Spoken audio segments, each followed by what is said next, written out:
Good morning, my colleagues. Welcome back to Career and Corporate Hub. Ngadzina and Fikodani Joyo. I am a career strategist, and here we discuss all things education, career, and corporate. So we talk more on sustainable career growth. And I would like us to discuss the BELA Act, And the reason why I chose this topic today, it's because it affected me when growing up. I mean, now I'm working, so not really much. However, when growing up, I didn't see anything wrong with the conditions that I was living in. For example, the schools that I went to, high school, primary. And now that I'm a mom and, my kids are going to school, and the type of schools that I choose for my kids, make me ask a lot of questions about how my schools were, looking at the BELA Act, which is Basic Education Law Amendment Act. So this Law Amendment Act is meant to, give equality education. And for me, looking at equality education, I look back and look at, going to school where we were using bushes as toilets. And we didn't have libraries. We never had actually books. I think the only book that we had for reading was just one book, and that was just it. And when I look at how, my kids, schools, they come back with a new book every day to read, so that they improve their literacy. I mean, their literacy, yes. Literacy is the say. I didn't have that. So, and also to make sure that they comprehend what they're reading. I see with the type of questions that they also give us to ask the kids. So that's like mandatory for them to do on a day-to-day basis. And I look at my sister's kids, who are living in Joburg as well. The schools that they go to, they go back home with a book. Yet when I was growing up, we never had a library. And even today, there are no libraries. So now, looking at this Amendment Act, my question is it going to address those issues where, libraries or, some sort of way to really improve literacy in the rural areas is going to be something that is going to be paid attention to. I've seen a lot of focus currently, or rather the most vocal people, Afrikaans people, they're quite concerned about this amendment. It was signed in September, and the biggest concern, or there were rather two sections that were left out, because of those concerns as well, which is also language. And their biggest concern is once this amendment act become effective, it's going to affect Afrikaans, and that's what's been spoken about mostly. And for me, what I'm mostly interested is to see how this new BELA Act is going to be actioned. Like, what is the execution plan? I see a lot of talks, when it comes to how things are going to be changed, all these amendment acts, and but never, something that is never spoken about is an action plan. And a lot of things, they are spoken about that there will be changes, but nothing never happens because an action plan is never discussed. So now, looking really back, I would really like to see the change of, I went back to my primary school and they were still using pit toilets. Even my high school, they were still using the same. So now, with this Amendment Act, is it going to also, improve those conditions? When, I was in primary, or actually even now, my biggest concerns with pit toilets is, there are kids that are 4 years old that have started school 5 years old, and they're going into those toilets, which is like really, really dangerous. And now also looking at this Amendment Act that grade R is compulsory.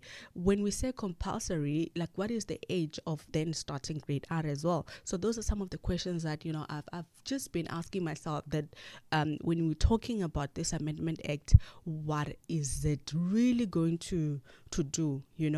I haven't gone through it into details. However, these are some of the questions that I'm really, really asking myself. How is it going to help the rural communities? Because the rural communities are often neglected when, when most things are being done. And my biggest question is, how often does the people in power, like education, um, I don't know, like, do they ever go to rural areas to look at how the conditions are, or they only go to rural areas when there's an incident or there's a case where maybe a child has fallen into a pit toilet? Is that the only time that they go? Which it seems like that's like mainly the only time that they go. So to really see that these changes would also improve the living conditions in the rural areas, it would really, really be great. And I think in terms of the discussions, these are some of the things that, I would really like the government to also touch on, because really the language has always been, I'm seeing the language being a big concern. So where are my people in education or just in government, really concerned about the education? I mean, sorry, when we talk about equality, really concerned about those things as well. Where are they being discussed? I'm quite interested to know how, these topics are going to be addressed, because in rural areas, there are so many pressing topics that really affect the learning condition, the classes. Some schools don't have classes. I used to, or rather, I do a lot of charity works where, this year, was it this year or last year? I think it was this year. Yes, I actually went for a reading rally, and we went to different schools, and the school conditions were so bad. One of the schools, some of the things that we're complaining about is the transportation. Some kids live very far from where they stay, that now the government has provided the transportation, and guess what? Those guys are not paid, and now they would stop picking up the kids, and now the kids don't go to school. So those were some of the concerns that the principal raised. And going to the toilet, I went to the toilet. It was a pit toilet, just one toilet for the whole school, including the teachers, and you couldn't even use it because it was just it was so bad, and just looking at those conditions, and like, and we've been talking about equality. We've been talking about, the quality of, of education that each child in South Africa should get. But unfortunately, we are still far from that, because the rural areas then are not prioritized. And we see time and again all these issues happening where, kids are falling into like the pee toilet, and it's not just about falling in the pee toilet, they die, which means that this is like a big concern. So in terms of when we talk about the BELA Act, then the pit toilet should be a priority for me. And also, looking at language, I was taught everything in Chivenda, and like everything is written in English, translated to Chivenda, and that affected me when I went to varsity. That I had to learn to use English, learn to comprehend what I'm reading in English. And it was so hard that, this is something that I don't shy away from. Even today, it sometimes affects me. I remember, one of my biggest fears when going to present were processing everything in excuse me, processing everything in Chivenda, and then everything has to come out in English. And I used to look at this as like a big issue, and it would really it would give me a stage fright. It would affect how I show up as well. And when I went and did this other powerful presentation training, it really helped me to say it's okay, although you are processing it in Chivenda, as long as it comes out the way you want it to come out. That's when I made peace with it. But it's still something that is affecting me even today because of how I learned. And now that I'm like so much into reading, as you can see, I've got a lot of books there. I really wish the kids in the rural areas could be afforded the opportunities of having a library where they could, read more often. not just one book, and that's it. I remember when I was in high school, primary also, we only had one novel that we could read the whole year, and that does not give you a sense of the importance of reading. So now, if these things could be corrected, it would really be great. It would improve the education. One thing that I always look at is not allowing your past to define you. That's why now I was able to develop the habit of reading, but just looking at the kids, looking at how, teaching my child when we came here, when we came to China, he couldn't read.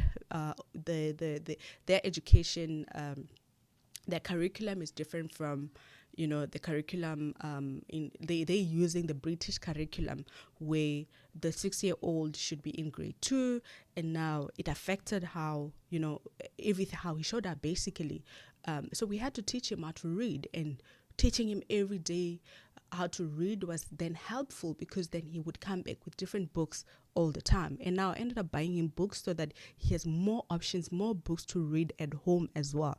But when you are living in the rural areas, those things don't even come to mind that they should happen. And I remember when my sister was telling me a story that she loved reading, and she would still or rather to take my mom's books when my mom was still in school, and she would say that she would beat her for taking her books, and all she wanted to do was just to read. And because she was now